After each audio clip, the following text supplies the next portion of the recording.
क्या ट्रैफिक में फंसे होने पर कभी आपको भी वहां से उड़कर निकल जाने का ख्याल आया है? कई लोग इस सपने को सच करने में जुटे हैं। भारत का एक स्टार्टअप फ्लाइंग टैक्सी बनाने की कोशिश में है। ब्राजील की एक कंपनी 2026 तक अपना मॉडल पेश करना चाहती है।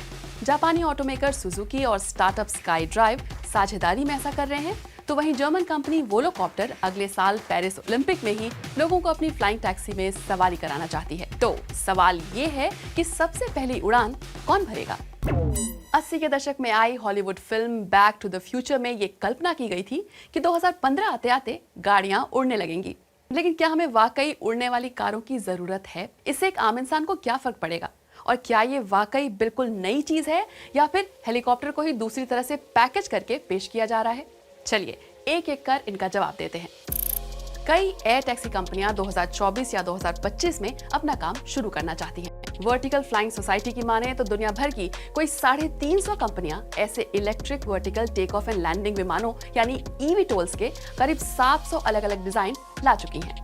ऐसी एयर टैक्सी हमारे शहरों में रोजमर्रा का हिस्सा कब और कैसे बन पाएंगी, ये एक बड़ा सवाल है। फिलहाल तो किसी भी वाहन निर्माता को ऐसी गाड़ियां चलाने या उड़ाने के लिए हरी झंडी नहीं दिखाई गई है। हर कंपनी का डिजाइन एक दूसरे से अलग है, किसी के पंख हैं तो किसी के नहीं। मगर एक बात जो इन सब में एक सी है, वो है कि ये सब धरती से उड़ान भरने के लिए रोटर का इस्तेमाल करते हैं। अगर ऐसा करना है तो हेलीकॉप्टर का इस्तेमाल क्यों नहीं करते? फर्क क्या है? ब्लेड नाम की हेलीकॉप्टर सर्विस विश्व के कुछ बड़े शहरों में पहले से ही चल रही है। महंगी होने के कारण इसे सिर्फ अमीर ही आजमा पाए हैं। वहीं ईवीटोल्स सस्ती होने के कारण आम लोगों की पहुंच में होगी। पेट्रोल से चलने वाले हेलीकॉप्टर की बजाय ज्यादातर फ्लाइंग कारें इलेक्ट्रिक मोटर की मदद से उड़ेंगी। इनको चलाना और देखरेख करना दोनों ही काफी सस्ता पड़ेगा, इसलिए आम लोग इसे इस्तेमाल करने के बारे में सोच पाएंगे। ईवीटोल्स हेलीकॉप्टर के मुकाबले काफी शांत भी होते हैं, यानी शहरों में उड़ान भरने के लिए कहीं बेहतर। और तो और इनसे CO2 नहीं निकलता, जो कि इन्हें और भी इको फ्रेंडली बनाता है। दिल्ली या बेंगलुरु जैसे शहर में ये ट्रैफिक कम करने में मदद कर सकते हैं। तो अब एक आखिरी सवाल बचता है।